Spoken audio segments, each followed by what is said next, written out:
Hi, Anthony. Good morning. Thank you so much for agreeing to be my guest today. We work together. We serve on the Washington, D.C. Mayor's Financial Literacy Council, and we've served together for a few years now.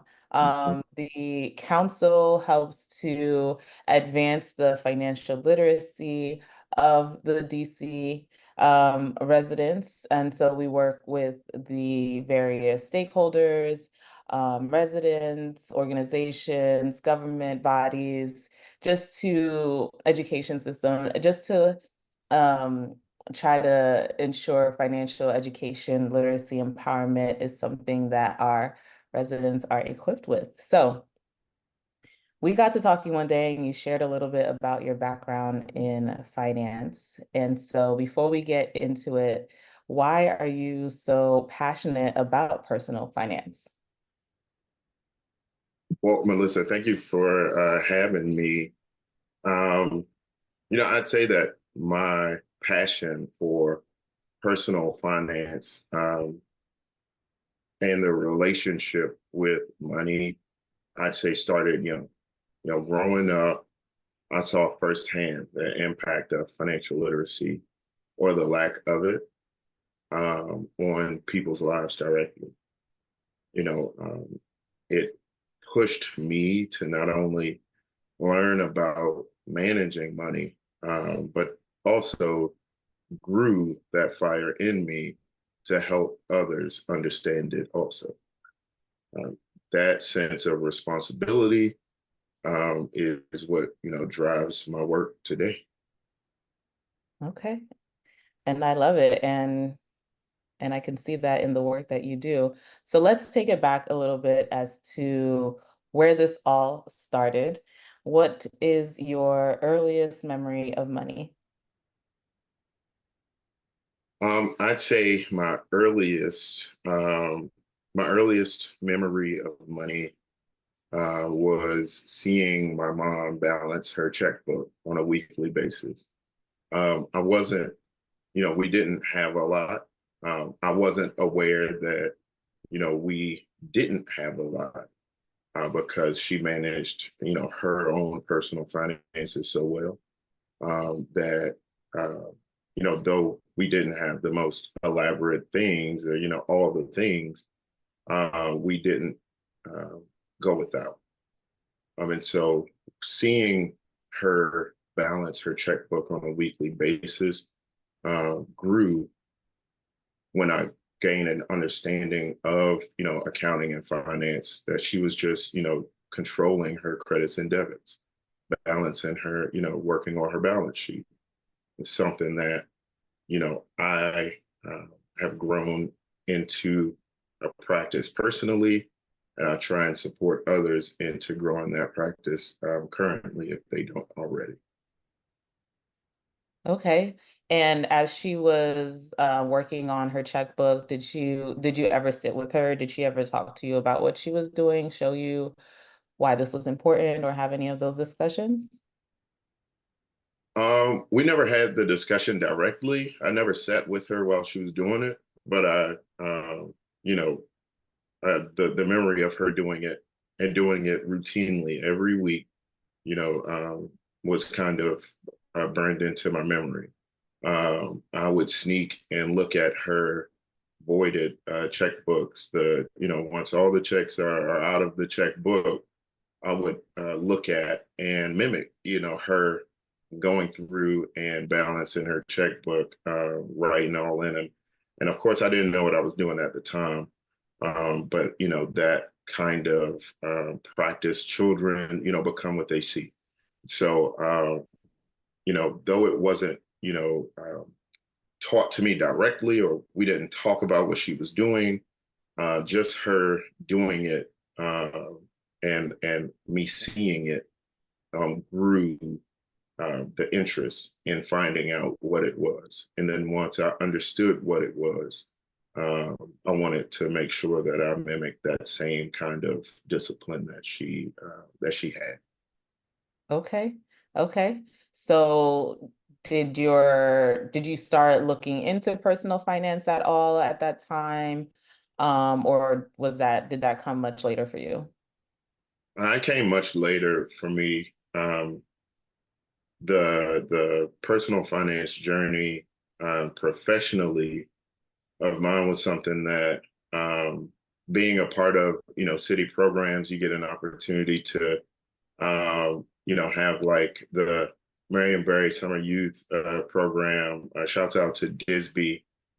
They have a fantastic money managers summer program where they take young people through on personal finance journeys and teach them about the fundamentals and the basics of personal finance and financial literacy. And programs like that are extremely important for young people, whether or not they're having intentional discussions in their homes. Having that kind of ongoing practice or instruction on the significance and the importance of financial literacy is something that will stay with them forever. And so, having public programs like that being available to me through, after school programs or in the summer were all things that, were exciting to me. Um, and then, having my own little side hustles as a kid, cutting grass and shoveling snow and saving up to buy my mom Valentine's Day gifts and birthday gifts and working on my own personal kind of savings journey, even as a kid. Though I was saving to spend, um, it taught me the value of the dollar. And it also showed me the importance of saving. I love that. Yes. And the other day I was on my LinkedIn and I saw that Michelle, who is also part of Disney, Disney, let the listeners know, is the DC Insurance, Securities, and Banking Division. So through that office comes a lot of great consumer finance, personal finance programs, resources. Just they're doing a lot of work in DC for the residents with regards to anything regarding their finances. So, and yes, she posted about free financial counseling that's been going on through the Financial Empowerment Center. Mhm. And just being in this world and knowing what we know about the resources and programs, organizations that are doing this work is so important. And well, it's it's really an eye opener just as to how much there is out there, but we still have to let the people know what is out there. We're spinning our wheels and creating programs, but we still have to get the people in the know as to what's out there. But it's good to know that they've been doing this for such a long time. You said when you were a youth, they had these programs, not to say that you are old, but Yeah, I mean the summer jobs program has been around 40 plus years. And it's only getting better. It's only getting better. I had the fantastic opportunity to provide the keynote for the Money Managers program this year to conclude or provide the capstone for the Disby's summer jobs program, and just listening to the stories that those young people told about the things that they did throughout the summer, the trainings that they put on or seminars that they did um, at the rec centers and at for different small businesses in and throughout the area was really impactful for me because it showed me and kind of it kind of affirmed my enthusiasm for young people getting financial literacy early, right? And so I'm excited that we've got financial literacy courses that are going to be introduced into the high schools. And there's a lot of really good things happening here in the district. Yes, I concur and can see it firsthand. Okay, so you told me in chatting a few months ago, you told me about your grandmother who helped you with opening your first banking account. It wasn't with a bank, but she introduced you to the concept of banking. Yeah, yeah. So, other mama, as she's affectionately known, because she was everyone's other mother. She would take all of her grandchildren to the state employees credit union in North Carolina and open a savings account for them. Um, at around the age of 10, and that kind of action, again, similar to the balancing of the checkbook, though there wasn't a conversation about why she was doing it or how important it was to examine, where you're banking. It laid a foundation for me and grew a love of credit unions and the cooperative movement that lasts even today. Okay. So when you started working, you mentioned a little earlier you were saving to spend. But what were some of your habits growing up? So you saw what your mom was doing, your grandmother helped you open an account.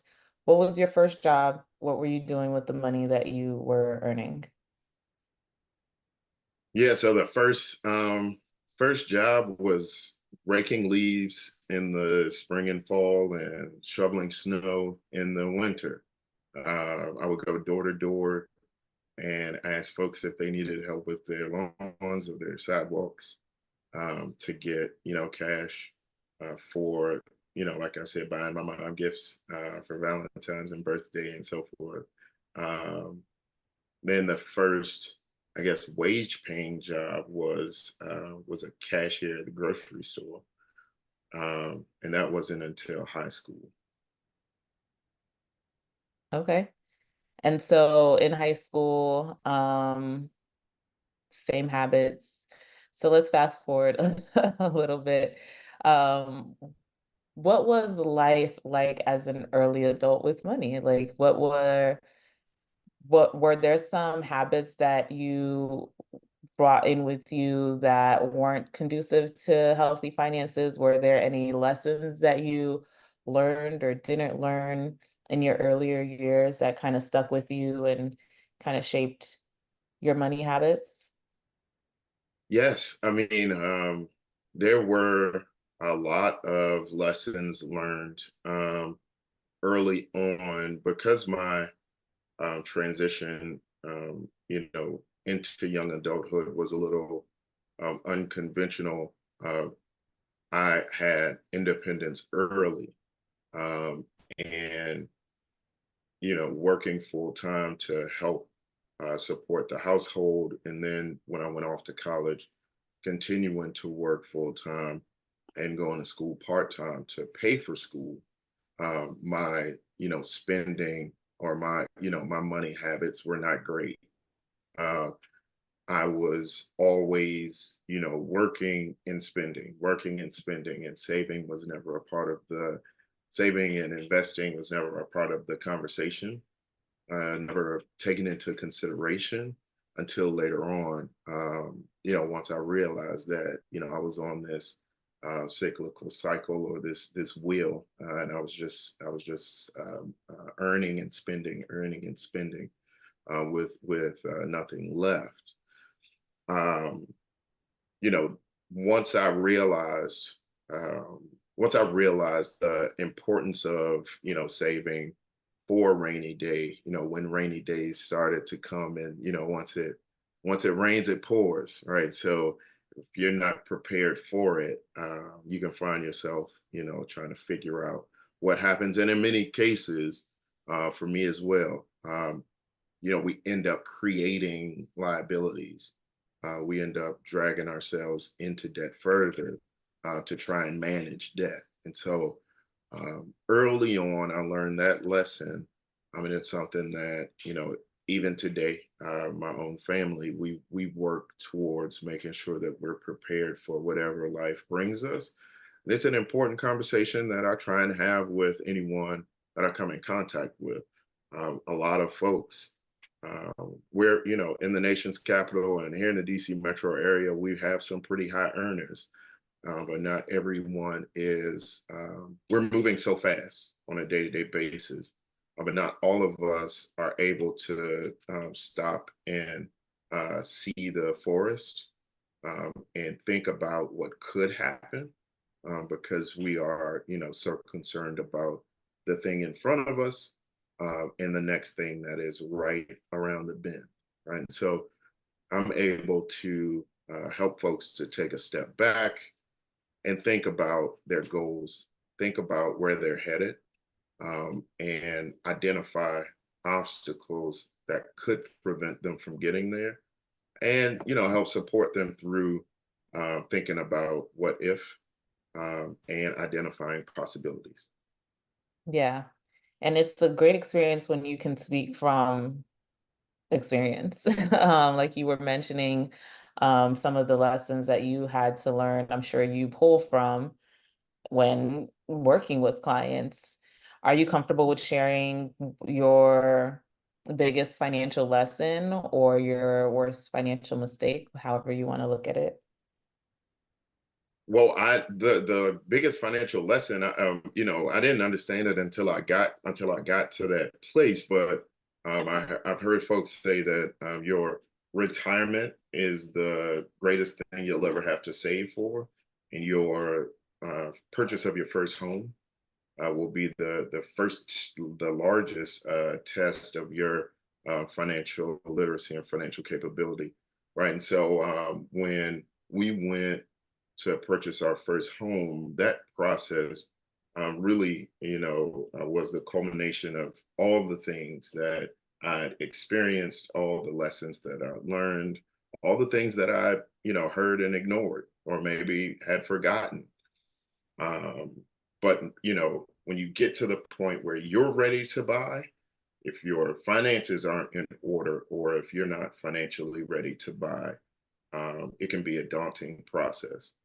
And so, luckily enough, when we were ready to buy, we had, again, shouts out to ISB and to our public programs here in the district.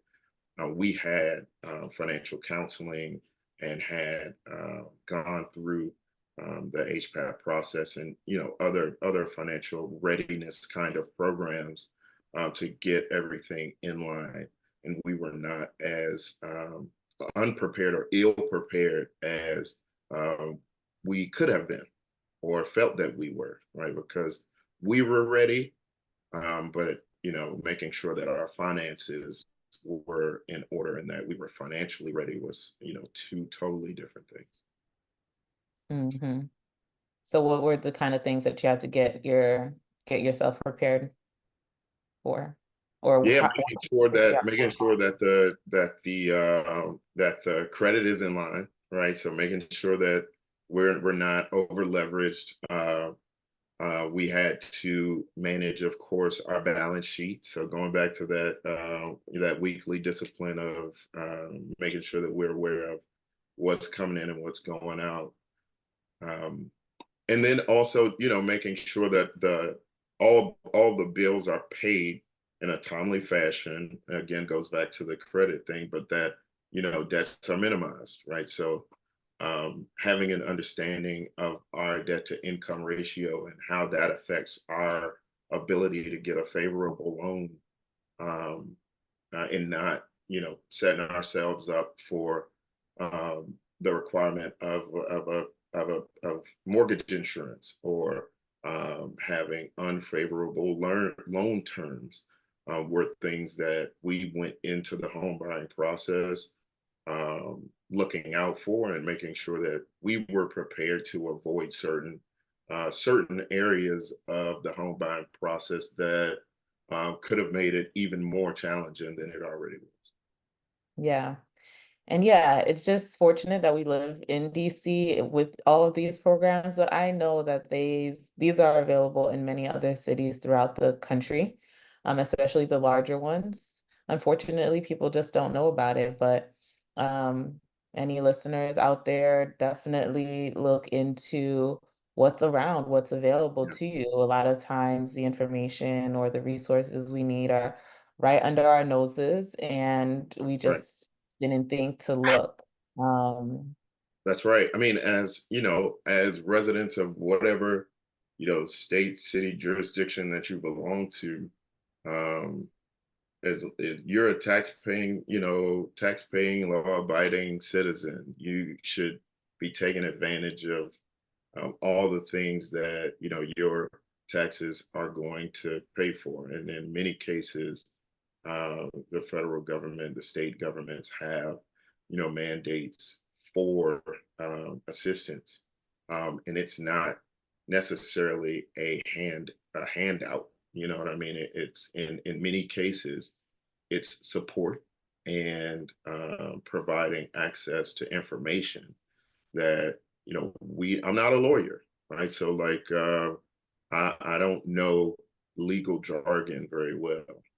I'm not a realtor or a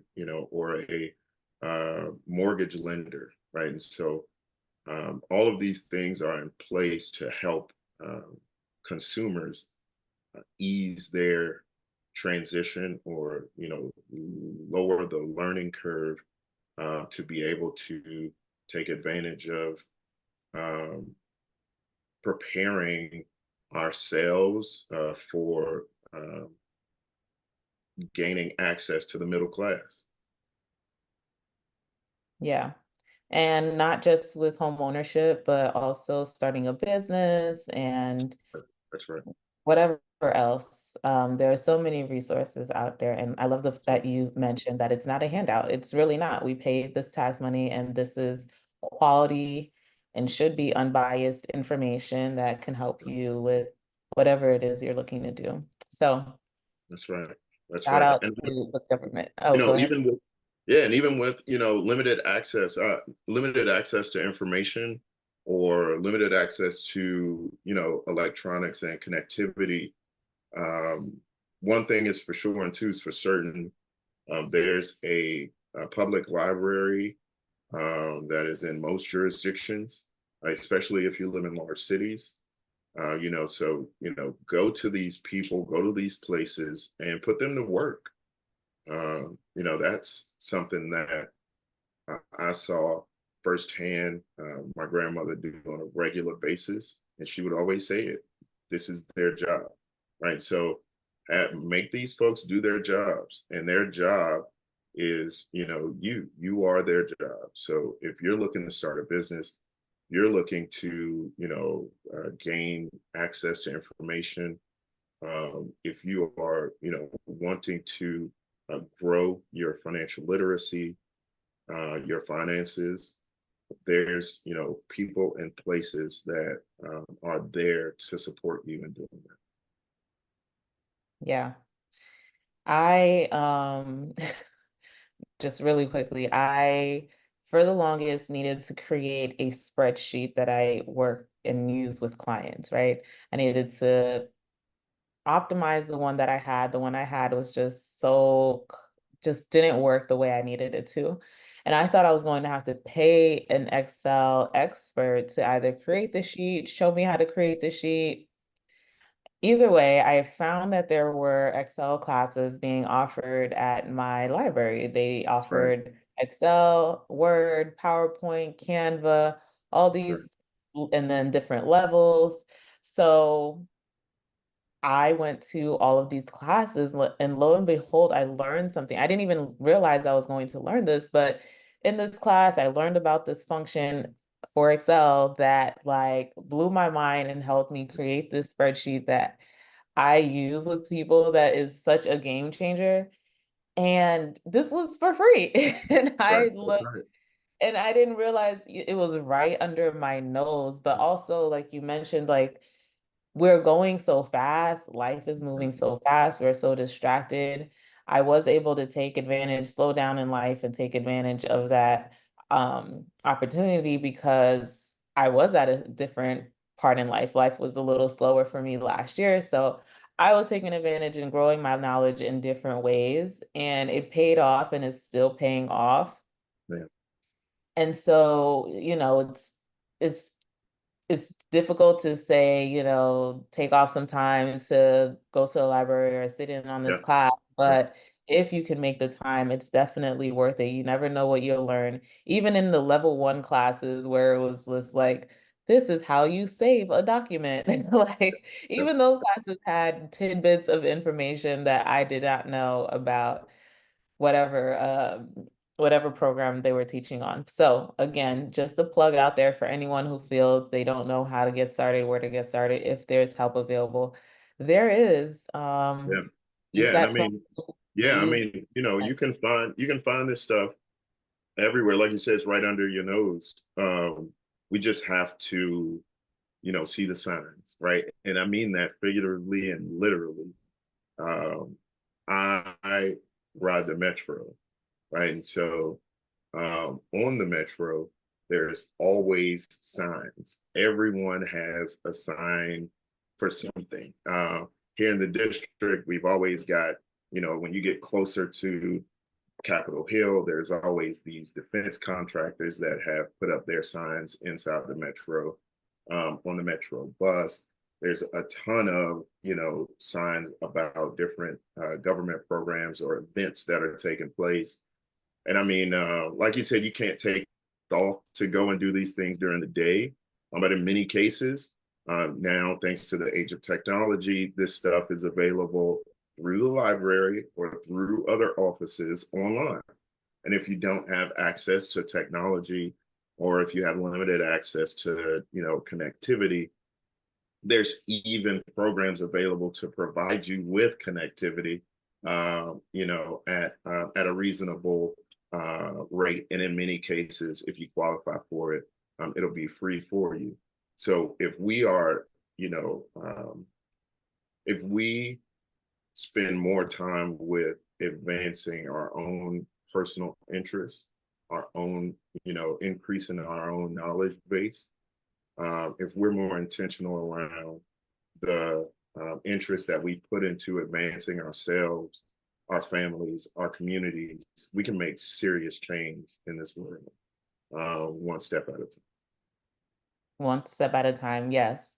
I love the way the direction that conversation turned in because I know a lot of people are, well, it's always a thing of struggle. Like some people are struggling, some people are doing worse than others. But of course, we know now the realities of rising costs is hitting people.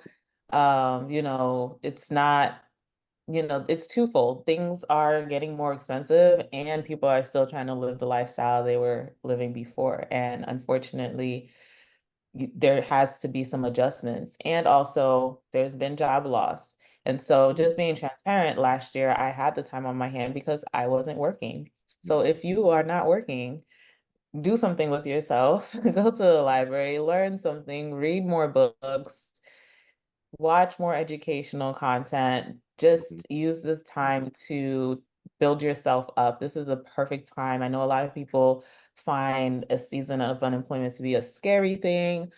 Woe is me, but for me, I loved it. I called it fun employment. It was just a great time. So I just encourage people, we encourage everyone to use these programs, find out what's available, and take advantage of them as much as you can. And I mean, we're a proud people, right? So like government programs, public assistance are things that, at least I'll speak for myself, in the late 80s, early 90s, it was taboo to speak of. But, like we said, those are things available to help support and provide access to information, and, give you a hand up, be able to boost you out of whatever it is that you're going through. And so you mentioned, job loss or folks that are seeking employment, be it other employment or seeking employment in general. And I last week had the opportunity and the fortune um, to attend the 40th anniversary of the Sources Sought program from the Department of Employment Services. And I know that our employment services office here in the district, I mean, yeah, I'm sorry, I'm grandstanding. I love all things DC, so I'm going to be pumping all of our things. I know that we've got such a strong employment services office here in the district. They are an industry leader, but I wasn't aware of all of the things that they done and that they do.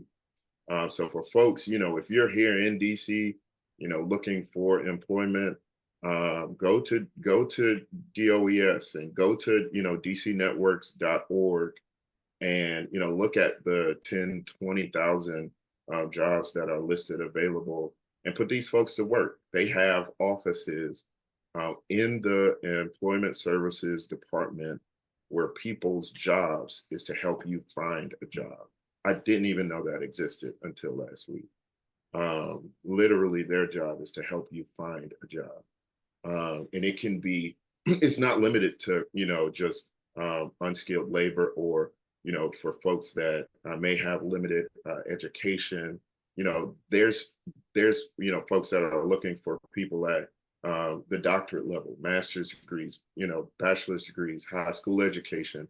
It's all available, and they will support you in finding whatever career path or starting whatever job search that it is that you're looking for. So like we said, it's this stuff is available and it's right under our nose. We just have to know where to look. And a part of the great fortune I take in the time that we share with the Financial Literacy Council is that we've got a mandate from the council, from the mayor, to help support residents in finding this very important information. So shouts out to you, shouts out to us for our time on the Financial Literacy Council. Yeah, I wanted to join the council since I lived outside of DC. Moving to DC was part of, and joining the council was part of why I moved here. Nice. Um, so yeah, I just think it's very important, and this is key to living more empowered, living more financially stable, and having more joy, a joyful experience in life. Our finances are tied to so much. And what you said about the humbling part, I didn't even know that stuff about the Office of Employment Services. Like, I will admit I did not use them. I did not seek them for support. I didn't realize like the level of support would have been like bachelor's degree, master's, doctor. I didn't Yeah, know they were yeah, helping all types of people with yeah. that prejudice of, oh no, it's just for a certain type of person. So Yeah. it does require you being humble and seeking that support. There's quality support out here. That's right. High quality H2O. I mean, there's a mandate that the district has where I always make fun about all the cranes that we see lifted in the sky throughout the district. There's development happening everywhere, not just here, but in most major cities. And I can speak for the district. There's a mandate that they have to provide workforce from district residents. 51% of their workforce has to go to district residents. So you think about it, these major developers, all this, construction that's going on in the city, they have to hire people that are, here in the district. So they have a mandate to find you. So if you're looking for employment, these folks are looking for you. So look for employment, pretty much. Look for it. It's out there. I know for me, I am and was very particular about the type of employment I wanted to do. I have always wanted to do personal finance. That's all I would work. That's the only type of work I would apply to work for. When I hear people applying for 500 jobs, like how? There aren't that many jobs that I want in personal, like unfortunately. But I was able to use that time to just take advantage of what was available to me, be more intentional about my applications and job search process and just in general in life. So, long story short, take advantage of what's available to you so that you're not spinning your wheels, so that you don't feel hopeless. Help is available. Okay, back to you. Has there ever been a time where you felt feelings of shame or guilt, anxiety related to your money? How did you deal with that? How did you manage those feelings? Yeah, great question. I mean, there's been plenty of, the word that comes to mind for everything that you asked in the question was challenges, and personal challenges to overcome. And, whether that's been, navigating my own personal financial journey, or, leading teams through tough economic times, as a business owner. Um, yeah, especially recently in COVID. I've always leaned on a mix of like my own strategic thinking, journaling, and relationship building. Right. So leaning on my own, um, I call it like my internal compass, making sure that I reset and that I'm always pointed to my true north, and my relationships, because we can't do it alone, right? So building a network of trusted partners, mentors, collaborators is key. Uh, uh, having taking the risk of trusting in people, um, is well worth it. It can pay off, and so building that network is key. You know, there's motivation. There's a motivation piece that is unspoken, right? So, like, positive self-talk is extremely important. Affirmations and affirming your own goals, and pumping yourself up before making making a phone call or making a move, or a decision is extremely important, right? I keep going because I know that the work that I do, my purpose here, uh, it has the potential to make a serious difference, in my family and my community, here in the district. And just that small percentage of change that I know that, I can make by making small changes personally, is a motivating factor for me. Okay. So, sorry. I'm trying to think of where I want to go from here. Um, was it the fact that you were purchasing a home? Was that your like aha moment with, well, you didn't talk about not taking your finances seriously. Have you always, when did you start really taking your financial health and goals seriously? Like, was there some type of turning point or aha moment? Yeah, I mean, for me, it Or was. is that still in progress? Sorry. Yeah, I mean, well, it's an ongoing thing. You know what I mean? I started taking it seriously when I realized that I no longer had the cushion of, being in someone else's home, nor did I have the cushion of being, in the very protected eco space of my university. Shouts out to AFC ID Pride. Um, but when I became fully independent, I realized that it was all on me. And then, I'm not going to pretend that, that was the aha moment, or like everything became well and fine at that time. But that's when it became real. And so, again, it's an ongoing thing. You know, making the right choices, choosing the right this or that is something that I think is something that is ongoing and should be growing. Um, but it was really when I found out I was or realized that I was fully independent is when my personal finances became top of mind, or the my initial thought when making certain financial decisions.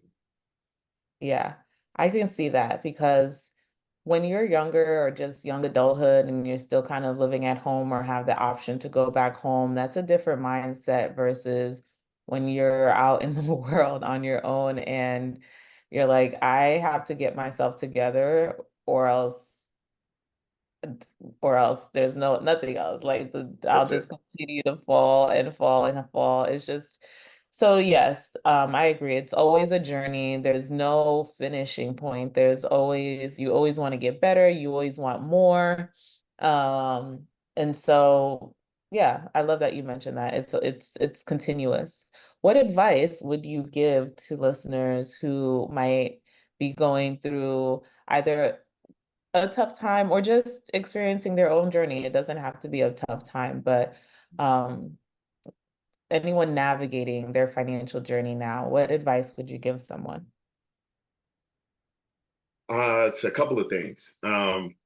Advice that I would give folks is to um, stay disciplined, begin or continue and strengthen your own personal practice. So whatever that is can help support the your discipline and personal practice and finances.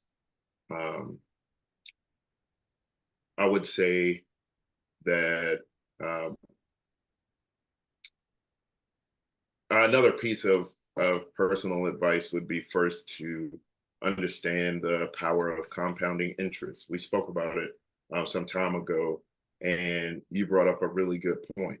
Compounding interest works both positively, and it can affect us and bring certain challenges, right? So, understanding that compounding interest, both in saving and investing, also affects us if we aren't paying attention to it. And as debt grows, it continues to compound.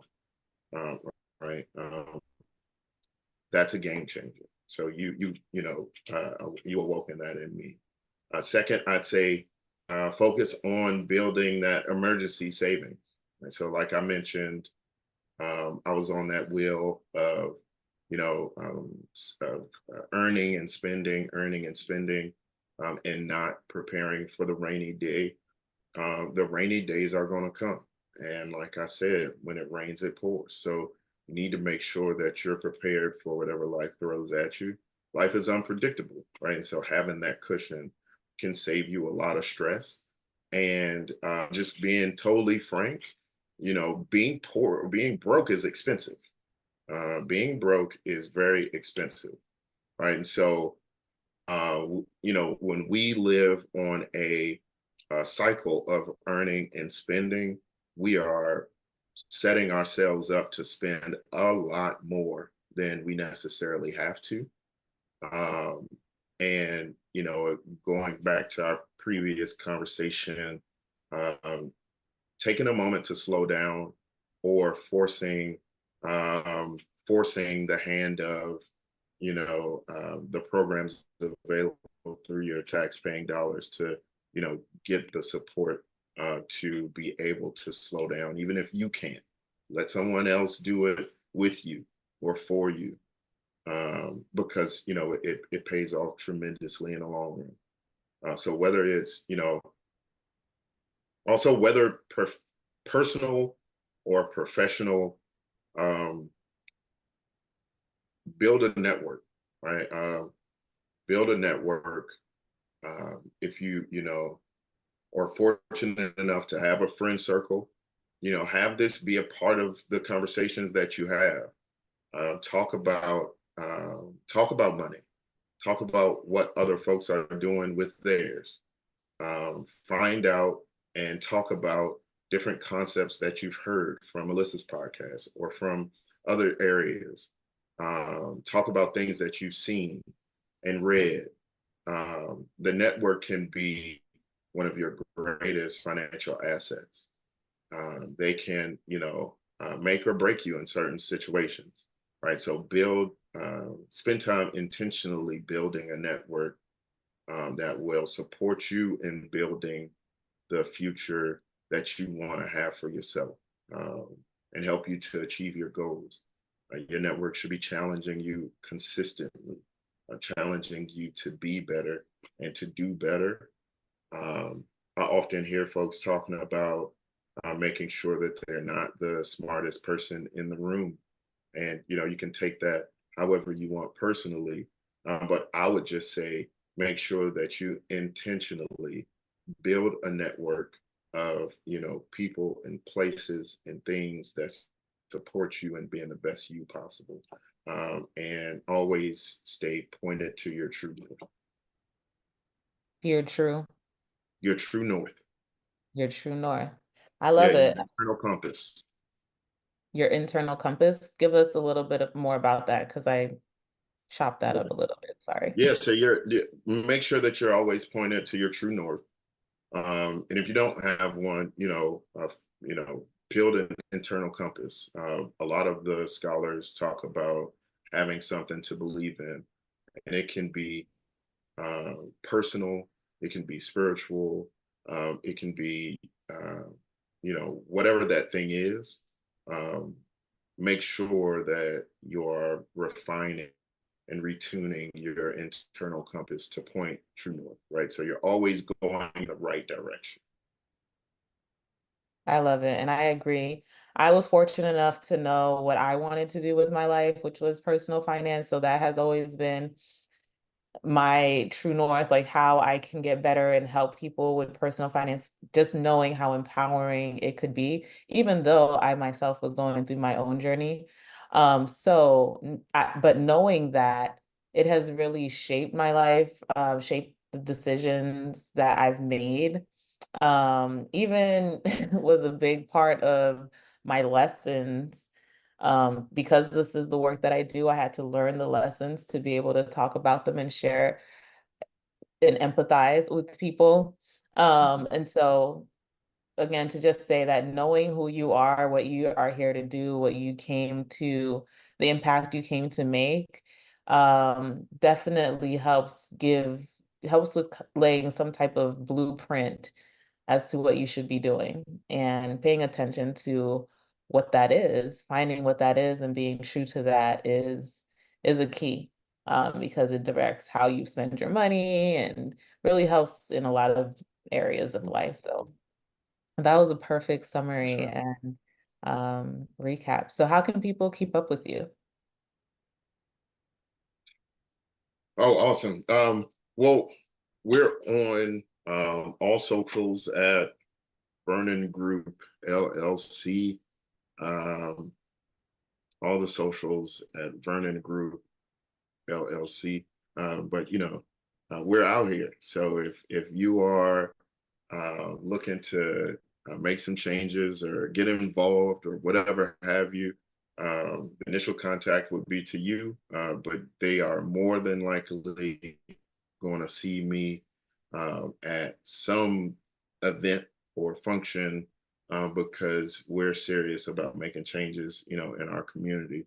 The balancing act of, business and community is something that, I personally feel is possible, to succeed in both areas, being clear on why we're doing it, right? And the goal has always been to empower others.